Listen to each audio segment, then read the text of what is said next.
Housing used to be simple. It was about finding a safe and stable place to live. A family would rent an apartment or buy a house. The landlord was often a person, someone you might see in the neighborhood. This relationship was not always perfect, but it was direct. The primary purpose of the building was to provide shelter. But over the last few decades, something fundamental has changed in the American housing landscape. A new kind of owner has entered the market. These owners are not individuals. They are large corporations, private equity firms, distant investors who view housing differently. This transformation is called the financialization of housing. Homes have become financial instruments like stocks and bonds. One of the most significant changes in property ownership is the rise of the limited liability company, or LLC. On the surface, an LLC is a simple business structure. It protects the personal assets of the owners from debts or lawsuits. However, in real estate, it has become a powerful tool for creating opacity. Big investors often do not hold property in their own name or under their main firm's name. Instead, they create a separate anonymous LLC for each building or portfolio. This practice exploded after federal tax rules changed in 1988. That created a deliberately confusing web of ownership. A single private equity firm might own hundreds of buildings, each held by a uniquely named LLC. These names reveal nothing about the true owner. For tenants facing lack of heat or pest infestation, anonymity becomes a barrier. Who do you complain to? The management company might be a third party. The lease lists only the LLC. Finding the real decision maker can feel like an impossible detective mission. Financial markets now drive property values and rents. Private equity and institutional investors make highly leveraged bets using borrowed money. To satisfy investors and lenders, funds aim for annual returns of 15, even 20%, far beyond traditional landlords. Aggressive strategies, value-add and opportunistic, seek to rapidly boost net operating income. This pursuit of high returns is incompatible with broad affordability. The most direct method is to raise rents. Then come fees for parking, trash, even basic maintenance, backdoor rent hikes adding hundreds per month. In the Bronx, sale prices have outpaced rent income for decades. Buyers betting they can force rents higher. Long-term tenants are pushed out. New ones pay much higher market rates. Services get cut, repairs deferred. Spreadsheets improve, homes deteriorate. For families, it means rising costs and unsafe conditions. The business model of financialized landlords has a direct and devastating impact on housing stability.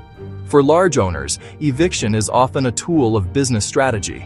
They tolerate turnover to re-lease at higher prices. This drives higher eviction filings, faster, over smaller late payments. Automated systems turn late fees into eviction machines. The burden falls hardest on low-income renters, especially households of color, after decades of discriminatory policy. They're disproportionately hit by aggressive rent hikes, neglect, and eviction-focused practices. Communities destabilize, social networks, schools, and local economies fray. Anxiety grows. Will the rent jump 30%? Will I be evicted for a few days' delay? Will the landlord ever fix the mold? Constant stress harms health and pushes families toward homelessness. Confronting financialization takes time, but there are concrete steps we can take now. Create public registries for all rentals to expose true owners behind opaque LLCs. With this data, agencies can enforce codes against the real decision-makers, not a maze of shells. Tenants can spot patterns of abuse and target campaigns effectively. Transparency is the bedrock of accountability.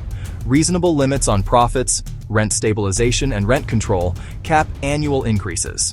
Good cause laws prevent removals without legitimate reasons. Strengthen fair housing enforcement against discriminatory screening, neglect, and eviction patterns. The message must be clear. Profiting from discrimination will not be tolerated.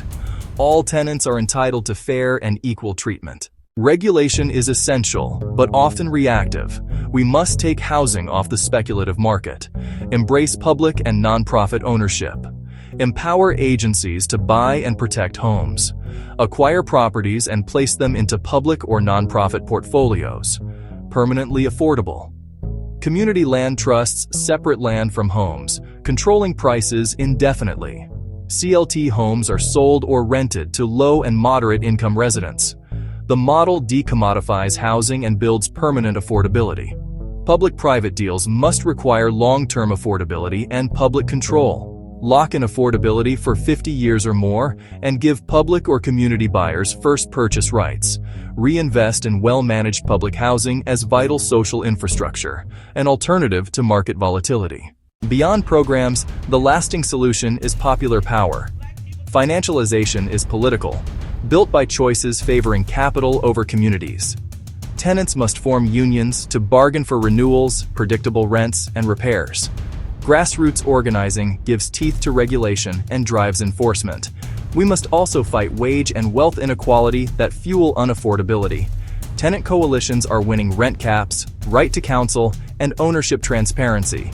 CLTs are growing, proof we can resist homes as assets logic. Should housing serve wealth creation for a few, or stable foundations for everyone? If we choose the latter, we must change ownership rules, strengthen fair housing, and rebuild public housing. Above all, build tenant power.